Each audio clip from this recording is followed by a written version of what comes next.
Voilà, bonjour à toutes et à tous. Merci de nous rejoindre pour cette nouvelle édition d'Éthique en question. Alors, il s'agit pour le CAL Luxembourg de questionner deux faits de société au regard des valeurs laïques. Le thème de cette édition s'entend de prohibition des conséquences humaines et sociales d'un choix politique. En Belgique, la loi de 1921 qui interdit l'usage de drogue aura ce 24 février 100 ans.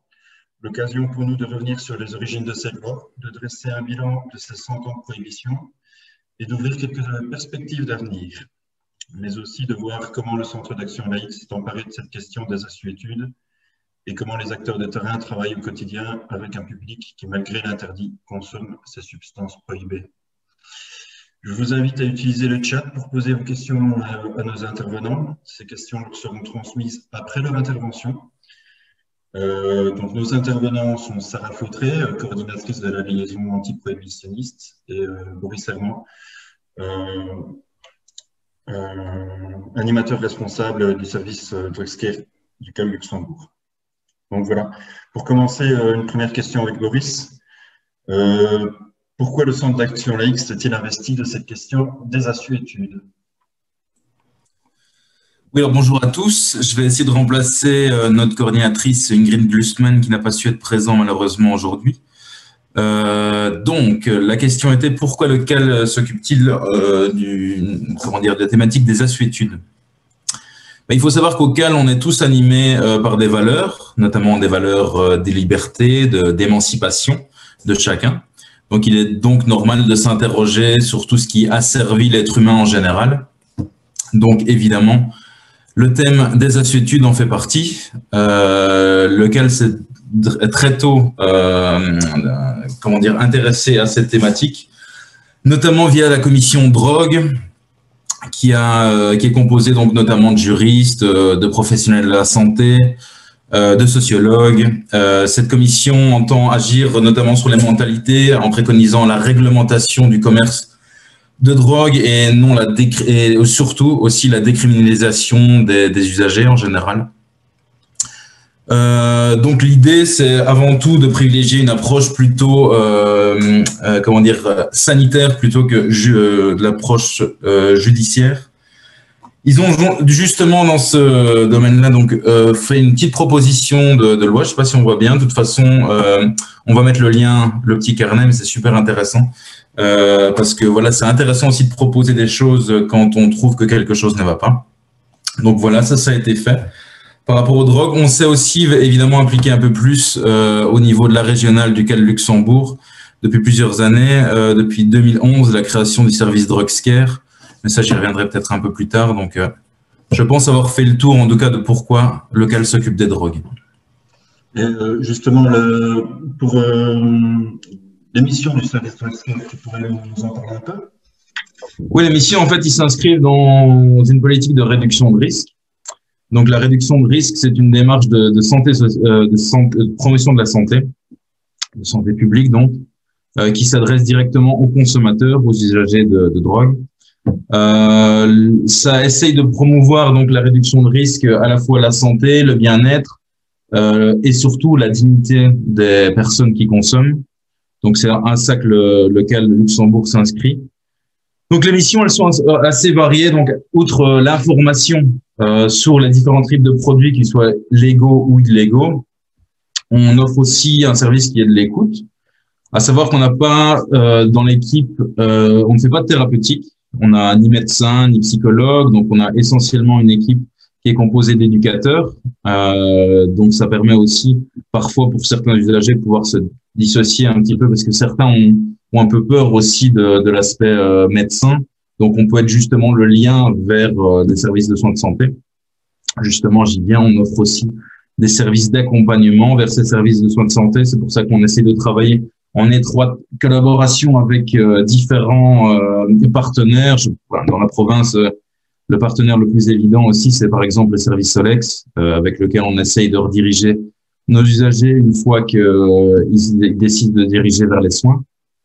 Ce qu'on offre aussi, c'est évidemment des conseils de réduction de risque liés à l'usage, à toute consommation, que ce soit d'alcool ou d'autres types de drogues. Et aussi très récemment, depuis l'année dernière, des dépistages, donc ce qu'on appelle des TROD, des tests rapides d'orientation diagnostique. C'est un peu un nom barbare, mais c'est des dépistages VIH, donc SIDA, qui sont gratuits, rapides et confidentiels. À côté de ça, on a l'accueil Basseuil, ce pour quoi on est connu et peut-être reconnu. L'accueil Basseuil d'Arlon, donc c'est à la fois un accueil Basseuil, c'est sous-entend qu'on accueille vraiment tout le monde, sans distinction. Qu'est-ce qu'il y a dans cet accueil Basseuil? Donc il y a à la fois la possibilité d'utiliser un téléphone, Internet, de pouvoir se restaurer, de pouvoir lire le journal. Évidemment, avec les mesures Covid, on a dû vraiment diminuer la voilure, donc on peut accueillir pour l'instant jusqu'à 6 personnes, plus une personne à la douche, parce qu'on a aussi un service douche, ce qui est très utile, et ce qui est très utilisé surtout. Et donc, on a aussi, mis à part cet accueil Basseuil, un comptoir d'échange de matériel stérile pour usagers de drogue, donc ce qu'on appelle vulgairement un comptoir d'échange de seringues, alors qu'on ne distribue pas que des seringues, évidemment, on distribue autant du matériel pour l'inhalation, pour le sniff, mais évidemment pour l'injection. Donc ça nous permet de pouvoir aussi à la fois donner des conseils de réduction de risque pendant les échanges. J'essaie d'être le plus court possible. Aussi, ce qu'on offre, c'est des actions lors de festivals organisés dans la province de Luxembourg, notamment des actions de réduction de risque. On participe aussi activement au programme Quality Nights dans la province. C'est un programme, un label qui garantit des sorties plus safe pour les fêtards, donc autant en boîte de nuit que dans les bars. Donc notamment qui s'engagent à distribuer de l'eau gratuitement, notamment des bouchons d'oreilles et ce genre de choses. Vous pouvez aller voir sur le site, donc Quality Night. C'est assez intéressant. Je pense avoir fait le tour. J'ai peut-être oublié quelque chose, mais sinon on y reviendra un petit peu plus tard de toute façon. Donc voilà. Ok. Et donc pratiquement sur le terrain avec ce public, comment s'organise le travail? Alors, comment s'organise le travail? Là, je ne peux parler que je vais pas prendre les fiches parce que ça sert pas à grand chose. Je vais essayer de parler comme je ressens les choses. Le travail s'organise, on va justement y venir un petit peu. Il met un petit peu tous les jours en lumière les dysfonctionnements au niveau notamment politique, les difficultés que les usagers peuvent rencontrer, qui sont, je pense, aussi dues à des choix politiques. Donc, de se diriger vraiment dans la répression, de voir les assuétudes comme un problème, comme on l'a signalé, surtout judiciaire, répressif, et pas spécifiquement un problème de santé publique. Donc, ce qui fait que ça complique énormément, en tout cas pour les personnes qui souhaitent se rediriger vers des services de soins et qui consomment des produits qui sont illégaux, sont souvent vus de manière jugés comme des criminels. Donc, j'ai l'impression aussi perdre un peu leur statut de citoyen, et je trouve que c'est un des gros problèmes, en tout cas, auxquels les usagers sont confrontés. C'est aussi retravailler, comme on le disait juste avant, un peu sur la dignité des personnes, vraiment redonner la dignité à un public qui est fragilisé. Et je pense que c'est ça qu'on manque de soutien à ce niveau-là. Je prends un exemple tout bête, et je ne jette pas du tout la pierre sur les services de soins, notamment, je pense aux centres de cure dans la province, qui sont peut-être pas assez nombreux, peut-être pas assez aidés, je ne sais pas. Enfin, mais c'est quand je vois le temps, par exemple, d'admission que ça peut prendre pour un usager ici dans la province, c'est vraiment compliqué. C'est dommage qu'on ne puisse pas offrir, une fois que le choix, en tout cas le choix de la personne est fait, de se diriger vers ces services de soins, que les temps d'attente soient extrêmement longs. C'est un exemple parmi tant d'autres, mais je pense qu'on va en soulever beaucoup avec l'intervention de Sarah, donc je vais m'arrêter là, je pense. Okay, merci Boris. Oui, donc on va passer un peu à Sarah et en parlant de la loi de 1921, avec une première question. En gros, Sarah, d'où vient cette loi et quelles en sont les origines? Bonsoir à toutes et à tous, vous m'entendez bien? Oui, tout va bien? Ok, super. Avant de commencer ma petite présentation et de répondre à la question de François, je voudrais m'excuser auprès des gens qui nous regardent pour ma fatigue. Je suis très très fatiguée, j'ai eu du mal à préparer cette intervention, donc j'espère que je serai claire et je compte sur votre compréhension si ce n'est pas le cas, et tapez-moi sur les doigts ou envoyez-moi des commentaires, je ferai ce que je peux. Donc, les origines de la loi de 1921. Avant d'arriver à 1921, je propose de faire déjà un petit retour en arrière et passer au milieu, fin du 19e siècle, où des empires coloniaux ont un intérêt dans le commerce des drogues. Donc, avant de connaître ce système de prohibition et d'interdiction globale comme on le connaît maintenant, en fait, des empires comme la France ou l'Empire britannique ont un intérêt économique dans le commerce de l'opium, principalement. Donc, il faut savoir qu'il y a eu beaucoup de commerce fin du 19e, et ce commerce n'a pas plu principalement à la Chine. Et donc, on est arrivé à deux guerres de l'opium. La première a eu lieu de 1839 à 1842 et opposait l'Empire britannique à la Chine. Et puis, il y en a une deuxième plus tard où les États-Unis et la France s'associaient à l'Angleterre et s'opposent à la Chine. Et donc, en fait, ces puissances veulent imposer le commerce de l'opium à la Chine. La Chine n'a pas envie de ce commerce et est autosuffisante. Et donc, il y a guerre. La Chine perdra. Mais suite à ces conflits, la communauté internationale se dit, il faut quand même, on va essayer quand même de réglementer tout ça. Et on arrive en 1912 à la première convention internationale sur l'opium qui est organisée à La Haye. Et la plupart des pays du monde sont là pour cette convention internationale, et un traité est signé. Alors, que fait la Belgique par rapport à cette convention à La Haye en 1912? Elle ne participe pas à la conférence parce qu'en fait, elle n'a aucun intérêt économique dans le commerce de l'opium. Il n'y a pas de consommation d'opium en Belgique, il n'y a pas de fumerie, il n'y a pas de problème de toxicomanie, mais comme la plupart des pays, ratifiera ce traité, et donc, suite à cela, suite à cette ratification de ce traité, arrive la loi de 1921. Et en fait, cette conférence internationale de l'opium est à l'origine des premières lois sur les drogues dans le monde entier. La première pour les États-Unis, c'est 1914, 1916 pour la France et 1921 pour la Belgique. Alors, on est en 1921. Moi, je ferai un petit bond dans le temps, parce qu'en fait, la massification du trafic de substances psychotropes et de plantes, c'est plutôt à partir de 1950, après la Deuxième Guerre mondiale, où il y a une intensification du commerce. Et c'est à partir des années 60 et avec l'ère du président Nixon aux États-Unis qu'on arrive vraiment à un système de prohibition très clair, et où les États-Unis imposent leur système via différentes conventions internationales qui auront lieu en 61, en 71 et en 82. Alors, la Belgique, on dit que la loi drogue belge date de 1921, elle a changé depuis, hein, évidemment. Hein. Elle a été révisée à deux reprises, en 75 et en 2003. 75, c'est lié aussi à la Convention internationale de 71. Et c'est une loi, en fait, qui est soutenue, mise en application par des arrêtés royaux. Et donc, il faut à chaque fois lire cette loi et les arrêtés royaux. Bon, je ne vous parle pas des autres subtilités belges en matière législative, parce que c'est compliqué et pas forcément intéressant. Donc, en gros, voilà l'historique. Donc, d'où vient cette loi? C'est la Convention internationale de l'opium en 1912 à La Haye. Ok. Voilà. Ça va. Et maintenant, alors, du coup, 100 ans après, 100 ans après. Quel constat? Ça marche super. En fait, le premier constat, qu'est-ce qu'on peut faire comme constat? Donc, il y a une série de drogues. Bon, je vais faire un petit aparté. Je voudrais bien parler de drogues légales et illégales.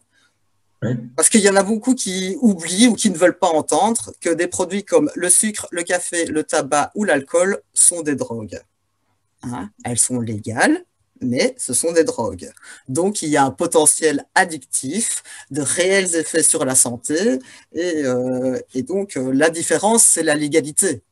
Et sa différence de traitement amène vraiment beaucoup de problématiques.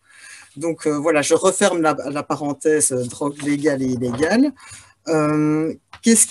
Quel constat? Bon, 100 ans de prohibition en Belgique, on ne peut pas dire que ça a amené à une diminution du trafic, ni du nombre de consommateurs. Et même depuis, je dirais, 20, 30 ans, c'est plutôt une constante augmentation.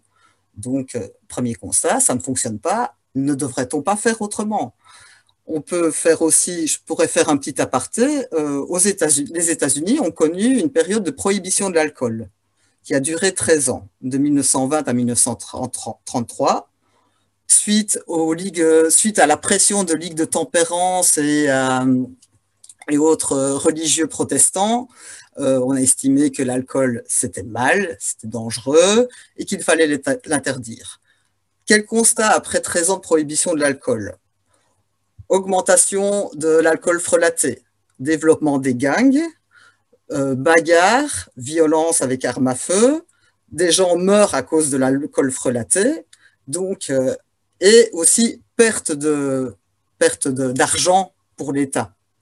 Et donc, face à ce constat, en fait, des gens sortent en rue et crient à tue-tête « We want beer, hein, ils voulaient de la bière. Bon, c'est un slogan, je ne sais pas si c'est le meilleur slogan, mais bon, en fait, c'est leur slogan.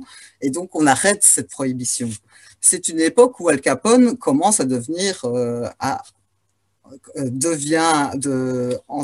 développe son commerce d'alcool frelaté. Une fois que la prohibition de l'alcool se termine, Al Capone, il ne s'inquiète pas, il y a d'autres produits qui sont interdits, donc il continuera de toute façon son travail de mafieux. Donc, j'ai fait cette petite pause prohibition de l'alcool. Donc, quel constat? Donc, pas de diminution du trafic ni du nombre de consommateurs. Une grande question qui se pose, c'est la criminalisation des usagers. Donc, une fois qu'un produit est interdit, quand vous le consommez, vous êtes en infraction et vous êtes considéré comme criminel. Alors, on a toujours ce terme, on utilise un terme qui parle de crime sans victime. S'il y a victime, c'est la personne elle-même qui décide de consommer un produit potentiellement dangereux pour elle. Donc, OK. Mais sinon, si la personne consomme un produit, que ce soit de la cocaïne, de l'héroïne, du cannabis, peu importe, c'est interdit et donc elle risque une amende ou de l'emprisonnement. À partir du moment où elle ne fait rien, pourquoi est-ce qu'on l'estime de rien de mal envers la société ou envers les autres? Peut-être mal envers elle-même, hein, ça je ne sais pas si vous parlez de bien ou de mal. Pourquoi la criminaliser? S'il y a des gens qui consomment des produits interdits et développent une addiction, parce que, je répète aussi, ce n'est pas parce que vous consommez un produit que vous allez être automatiquement dépendant. Ça ne concerne finalement que 10% de l'ensemble des consommateurs de drogue. Donc, si la personne développe une addiction, à quoi ça sert de la punir en l'emprisonnant? C'est plutôt la soigner qui serait utile. Alors, la prison. Donc, à quoi sert la prison? Vous avez eu récemment un débat intéressant sur les prisons en temps de Covid. Et la prison, toutes les études le montrent, c'est l'école du crime. Donc, vous faites arrêter, vous vous retrouvez en prison, vous allez plutôt apprendre comment ne pas vous faire prendre la prochaine fois plutôt qu'autre chose. Ce n'est pas un endroit où on se réinsère socialement. Donc, il faut savoir qu'en Belgique, une personne incarcérée sur 3 l'est à cause de faits liés à l'usage de drogue. C'est quand même beaucoup de personnes qui se retrouvent enfermées pour usage, trafic ou des problèmes liés, vol et autres. Donc, au niveau de la criminalisation, ce n'est pas très efficace et je pense que ça amène plus de problèmes que de solutions. Alors, Pourquoi est-ce qu'elles ont été interdites, les drogues? Je parlais de commerce avant. Elles n'ont pas été interdites parce qu'elles étaient dangereuses. En fait, il y a une phrase d'un ancien procureur de Valence en France qui s'appelait, parce qu'il est décédé à présent, Georges Apap. Et il disait ceci, les drogues ne sont pas interdites parce qu'elles sont dangereuses parce qu'interdites. Parce que c'est ça qui arrive. Comme on voit pour la prohibition de l'alcool, un produit qui est réglementé par les mafias, en fait, c'est pas, ils s'en foutent de ce qu'on met. Donc, on arrive à des produits soit surdosés, coupés, et donc très dangereux pour la santé. Donc, c'est un problème de santé publique quand on interdit certains produits et qu'on laisse la gestion de ce commerce à des mafias et à l'économie parallèle. Alors, on pourrait se poser aussi donc, la question économique. Je ne sais pas combien de milliards engendre le commerce des drogues dans le monde, mais c'est fameux. Avec le commerce des armes, c'est un des plus gros marchés. Donc, on a accepté qu'on laissait toute cette économie aux mains de mafias. Voilà. Alors, certains pays qu'on appelle les narco-États, comme la Colombie ou le Mexique, il y en a d'autres, mais ceux-là sont les plus régulièrement cités. On voit très bien qu'il y a des liens entre les gouvernements et les mafias. Et s'il y a un changement de gouvernement, ben, il y a un changement d'association parce que c'est intrinsèquement lié. Désolé. Donc, voilà, j'ai parlé des mafias, commerce illégal. Je parlais des dangers pour l'usager, les produits adultérés. La répression, ben, ça ne fonctionne pas vraiment. Il y a des amendes, des emprisonnements. Un pays européen où il y a le plus de répression à l'égard du cannabis, c'est la France, et qui compte le plus de consommateurs de cannabis. Donc, en fait, cet interdit, finalement, amène plus de consommation qu'autre chose. Donc, voilà, en gros, les constats. J'en ai peut-être oublié. Ah oui, pour revenir quand même aux valeurs du Centre d'action laïque, c'est le droit au plaisir et la liberté de disposer comme on l'entend de son corps. Donc, ça fait partie quand même de valeurs essentielles.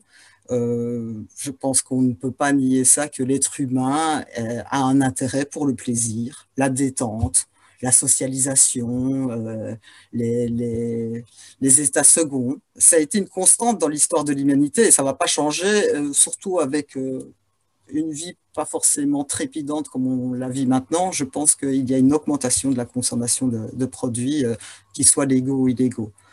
Donc voilà, les constats en fait sont dramatiques. C'est qu'on dépense beaucoup d'argent parce que la plupart, 80% des finances pour la répression des drogues, c'est la recherche d'usagers qui vont mener à des plus grands trafiquants. On a arrêté Pablo Escobar, la cocaïne continue de circuler. Enfin voilà, c'est pas. Et ah oui, il faut aussi peut-être aussi rajouter que on n'est pas tous égaux face à la législation en matière de drogue. Même si la consommation est partagée par l'ensemble des couches sociales, des plus pauvres aux plus riches, mais ce n'est pas les mêmes qu'on rencontre en prison et qui se font arrêter en rue. Donc, quand on a un intérêt dans la justice sociale, dans l'antiracisme, je pense qu'il faut militer pour une autre politique des drogues, parce que les personnes qu'on retrouve arrêtées et emprisonnées sont majoritairement des personnes qui ont des revenus faibles et qui ont une couleur de peau qui n'est pas blanche.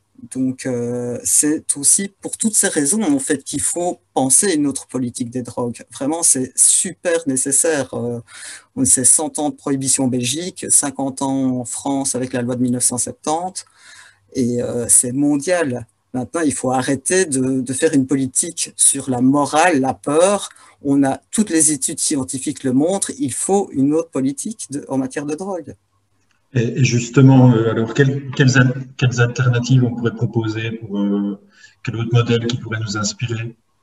Oui, parce que il suffit pas de dire non, c'est pas bien.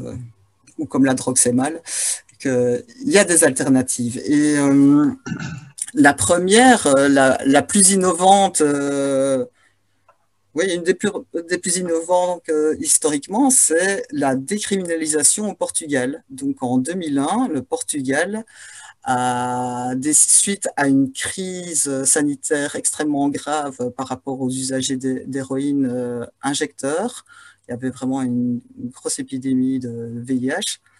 Le Portugal a décidé que l'usage de drogue ne devait plus relever de la justice, mais de la santé.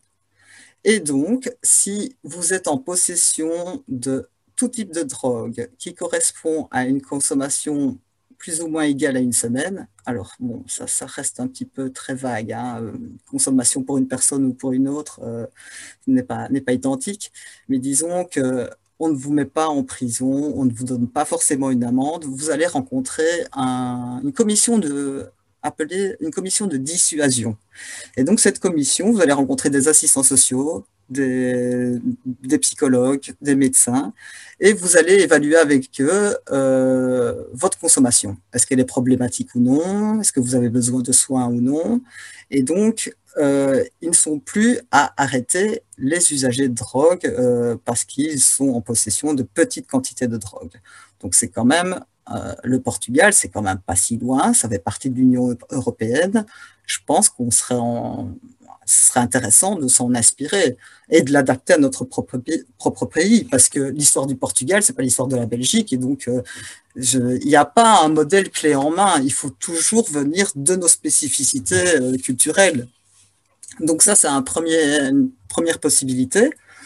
Alors, il y a la légalisation ou la régulation. Moi, je préfère le terme régulation, parce que régulation, ça veut dire qu'il y a un contrôle. Donc, légaliser, on peut légaliser n'importe comment. Et c'est ce qui arrive notamment par rapport au cannabis.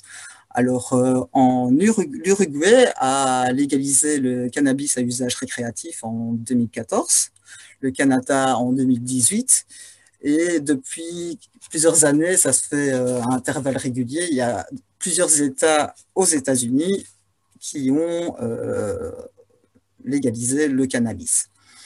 Alors évidemment, il y a aussi différents modèles. Le modèle uruguayen, c'est pas le modèle du Colorado et c'est pas le modèle du Canada. Donc il faut vraiment les analyser chacun et y voir les avantages et les inconvénients de chaque. Celui qui est le moins commercial, c'est le modèle uruguayen. Donc, le modèle uruguayen accepte par exemple que vous cultiviez des plants de cannabis chez vous. Je ne sais plus exactement le nombre, je pense que c'est 4. Je ne suis pas sûr, 4 à 6. Ils autorisent aussi la mise en place de Cannabis Social Club. Donc, les gens peuvent s'associer au sein d'ASBL et cultiver ensemble et se partager la culture. Et puis, il y a la vente de cannabis en pharmacie. Donc, pour le récréatif, pas le médicinal, ils ont demandé aux pharmacies de vendre du cannabis. Alors, ce modèle, je trouve qu'au niveau philosophique, est très, très intéressant. Dans la pratique, en fait, l'offre ne répond pas à la demande. En fait, il n'y a pas assez de pharmacies qui acceptent d'en vendre et il n'y a pas assez de culture en Uruguay. Mais c'est quand même intéressant. Le modèle de certains États américains, c'est les États-Unis. Hein, on ne va pas non plus faire la révolution là-bas. Donc, c'est quand même plutôt un modèle commercial. Certains États, je pense que c'est le Colorado qui accepte une forme de publicité. Et moi, je suis totalement contre la publicité de façon en général, mais la publicité pour un produit psychotrope, que ce soit un médicament psychotrope, de l'alcool, du tabac ou n'importe quel autre produit, je suis contre. Parce que on peut critiquer le modèle de légalisation du tabac ou de l'alcool, parce que non seulement on a légalisé ces produits, mais on a incité à la consommation de ces produits. Et ça, c'est franchement dangereux. Moi, je ne suis pas pour inciter les gens à consommer. Quand on voit de la publicité, le cinéma, tous ces téléfilms où on a vraiment le tabac ou l'alcool, c'est cool, c'est tendance, ça rend chouette. Moi, je trouve que c'est vraiment une très, très grave erreur en termes de santé publique. Donc, le modèle mercantile à la Colorado, je ne suis pas forcément pour, pardon. Alors, le Canada, bah, c'est un peu moite-moite. Donc, le Canada, c'est quand même c'est un premier ministre libéral qui a mis ça en place. Donc, on va pas lui reprocher de faire du libéralisme si c'est sa politique, si c'est son opinion politique. Donc, il y a pour l'instant au Canada, maintenant, il faut savoir que ce qui est intéressant dans la politique canadienne, c'est que il y a une législation fédérale et les régions peuvent aussi l'adapter. Et donc, par rapport à notre fonctionnement en Belgique, entre le fédéral et les régions, ça pourrait être intéressant de s'en inspirer. Alors, par exemple, la loi fédérale autorise la culture de 4 plants de cannabis à domicile, mais certaines régions l'interdisent. Par exemple, le Québec ou le Manitoba l'interdisent. Donc, c'est pas la même chose. L'accès aussi aux boutiques, c'est pas le même. C'est 18 ans la loi fédérale et 21 ans au Québec. Et donc, il y a plein de choses aussi à évaluer. Donc, voilà, il y a beaucoup de villes, beaucoup. Il y a plusieurs villes aux États-Unis qui ont aussi décriminalisé l'usage de plantes psychédéliques, comme les champignons hallucinogènes ou l'ayahuasca. Donc, il y a un mouvement général parce que il faut se rendre compte, si ça ne marche pas, il faut passer à autre chose. Et donc, en interdisant ces produits, on met les gens en danger. Et en plus, comme c'est interdit, les gens qui l'utilisent sont stigmatisés parce qu'ils l'utilisent. Et c'est ça que vous parliez tout à l'heure par rapport au travail de DrugScare, c'est super important, c'est que encore le corps médical, les pharmaciens et la société en général continuent à stigmatiser des gens parce qu'ils consomment des produits qui sont interdits. Mais on valorise la consommation d'alcool parce que c'est autorisé et que c'est notre drogue culturelle. Donc, il y a 2 poids, 2 mesures, c'est super. Et donc, ça ne va pas. Il faut arrêter cette stigmatisation, cette criminalisation et changer de modèle.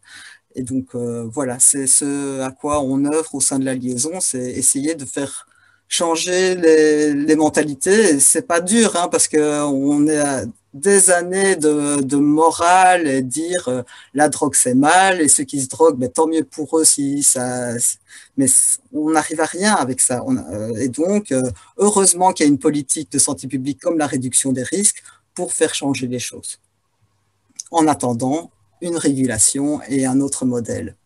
Ok, merci. Je vous en prie. On a encore 2 petites questions. Pouvez nous en dire plus sur la proposition de la loi Ducal? Je ne sais pas qui veut intervenir sur cette question. Alors, je l'ai lu il y a longtemps. Je ne l'ai pas relu cet après-midi. Alors, je ne sais plus. Il y a une commission de drogue au CAL qui était présidée par Maître Christophe Marchand, qui est ancien président de la liaison antiprohibitionniste. Et donc, l'idée, c'était de partir de la loi de 1921 et des différents arrêtés royaux pour proposer une nouvelle législation. Et donc, ils ont proposé une législation par type de produit. Donc, il y avait d'abord le cannabis, qui était associé à une réglementation proche de l'alcool et du tabac, donc interdiction mineure, interdiction de la publicité, vente dans des officines.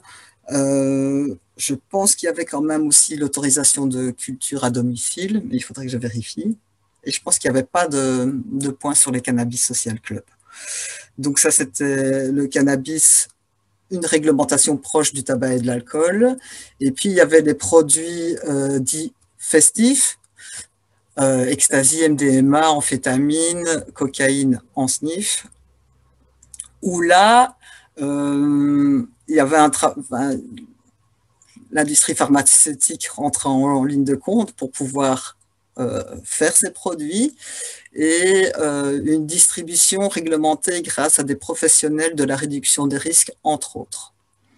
Pour ce qui était pour tout ce qui était dérivé d'opiacés, enfin pour les opiacés dérivés d'opium, là on arrive à un système comme il en existe en Suisse et dans beaucoup d'autres pays européens, c'est des centres de distribution de diacétylmorphine, donc l'héroïne médicale, où les personnes dont les sevrages n'ont pas fonctionné et qui finalement c'est l'héroïne qui fonctionne, vont dans des centres où ils ont de l'héroïne médicale et peuvent soit l'inhaler ou l'injecter dans des conditions tout à fait sécures, saines et surtout qu'ils sont plus confrontés au trafic parallèle et donc ils n'ont plus à aller chercher ce produit de manière illégale, de trouver de l'argent de manière illégale pour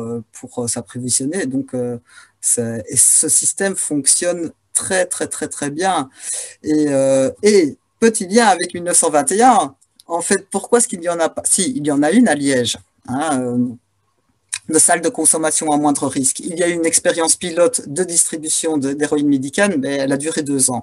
Mais par rapport aux salles de consommation à moindre risque, celle de Liège est tout à fait illégale au regard de la loi de 1921. Parce que pour revenir aux origines, l'opium, ils interdisaient la consommation dans un espace dédié à ça. Et donc, ils visaient les fumeries d'opium. Et donc, maintenant, quand on parle de salles de consommation à moindre risque, c'est interdit pour ça. Donc, il faudrait déjà changer la loi pour une autorisation de ces salles de consommation à moindre risque en Belgique. Cela étant, avec la régionalisation et le fonctionnement de d'autres beaux pays, ce n'est pas grave, on va y arriver quand même. On va s'opposer. Liège a bien ouvert sa salle de consommation en étant en totale contradiction avec la loi, c'est pas grave. Et sans doute que prochainement, ils vont en avoir une à Bruxelles, en fait. Donc voilà, la loi de 1921 a encore des répercussions 100 ans après, notamment sur les salles de conso. Et justement, tu parles de ça. On a une question ici, c'est quel est le frein principal à une révision de la loi? Qu'est-ce qui freine le législateur de changer? Alors souvent, le législateur dit que la population n'est pas prête. Donc après, je ne les fréquente pas au quotidien, mais vous me donnez du temps pour expliquer la situation. Il faut du temps pour expliquer une situation et arrêter de faire peur aux gens et expliquer les choses. Donc je pense que certains débats sont vraiment phagocytés par le manque de temps et par la peur, et se dire si on propose ça à nos électeurs, ils vont nous prendre pour des fous et ils vont pas voter pour nous. Et je pense que c'est une erreur de penser ça, et peut-être alors que c'est à la société civile de pousser les hommes et les femmes politiques à changer, mais je dirais que c'est la peur et la méconnaissance. Vraiment la méconnaissance. Moi, quand j'entends le ministre de l'Intérieur français, Darmanin, qui dit le cannabis c'est de la merde et c'est sûr qu'on ne va pas le légaliser, ah ben oui, évidemment, avec des constats aussi intelligents que ça, on va pas avancer dans le débat, quoi. Alors, il faut repartir du principe que plus c'est interdit, plus c'est dangereux. Et qu'est-ce qu'on voit en ce moment dans certaines villes françaises? Un développement du cannabis de synthèse. Et le cannabis de synthèse, c'est hyper dangereux. Il y a des overdoses mortelles à cause du cannabis de synthèse. Vous ne verrez jamais d'overdose mortelle avec du cannabis naturel. Jamais. Et donc, voilà au quoi on en arrive. Donc, c'est problèmes de santé publique, avec aussi des quartiers qui sont pointés du doigt parce qu'ils sont vecteurs de violence, alors que... Et puis alors maintenant, penser à une politique aussi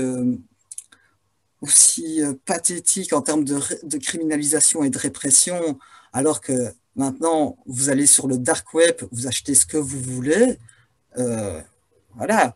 Et on continue à se féliciter. Il y a des policiers qui font maintenant, Facebook amène des policiers à dire « Ah, on a pris 2 kilos de cocaïne à Charleroi. Waouh !» Et même quand on en prend 2 tonnes à Liège, en fait, ouais, ça c'est beaucoup.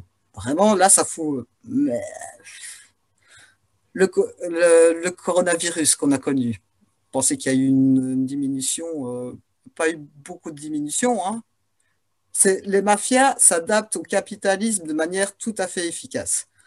Vous leur mettez des bâtons dans les roues, ils trouveront toujours des solutions. Ces gens, ils n'ont pas de problème. Et s'ils doivent perdre des vies, des gens, un peu de produits, c'est pas grave. C'est vraiment pas grave. Donc, les freins, je dirais, c'est méconnaissance, inculture et peur. Vraiment, pour moi, c'est les principaux freins. Ok. Tout à l'heure, tu t'en as pas un petit peu parlé. Je voudrais qu'on revienne un peu sur les dérives mercantiles d'une possible légalisation. Ben oui, et ça, je vous avoue que je ne sais pas quoi dire à ça, parce que on part d'un constat, la prohibition ne fonctionne pas. Qu'est-ce qu'on propose comme autre modèle? Est-ce que et le risque effectivement, c'est que ce soit l'industrie pharmaceutique et les grosses sociétés qui prennent ce marché. Et donc, c'est ce qu'on voit, par exemple, ce qui s'est passé au Canada, c'est que les autorisations pour pouvoir développer une culture, pour avoir un label et tout ça, c'était tellement cher que seules les grosses sociétés pouvaient avoir accès. Et donc, je pense que c'est ça le risque, c'est qu'on en arrive à une commercialisation et que l'objectif soit avant tout rentable et qu'on ne pose pas les questions de santé publique. Pour moi, c'est la santé publique qui doit être au centre des politiques en matière de drogue. Et donc, le danger, c'est qu'on décide... le cannabis, ce sera sans doute la drogue illégale qui sera prochainement sera celle qui sera légalisée d'une manière ou d'une autre, parce que c'est celle dont on parle le plus, et la consommation est vraiment très, très importante.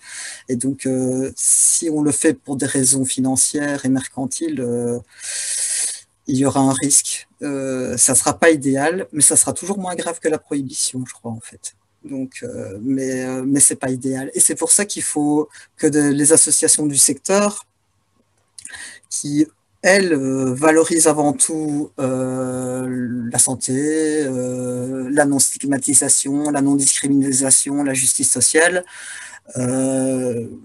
appuient vraiment des politiques non mercantiles et donc autoriser la culture de cannabis à domicile, autoriser les cannabis social clubs, parce que les cannabis social clubs, ce sont des ASBL, et donc l'idée n'est pas de faire du profit. Et donc c'est pour ça qu'il faut vraiment soutenir toutes les démarches qui sont non mercantiles et plutôt basées sur une culture et une culture saine et la santé. Parfait. Ok. Ben voilà. Je ne sais pas si vous avez quelque chose d'autre à ajouter, sinon je vais déjà vous remercier.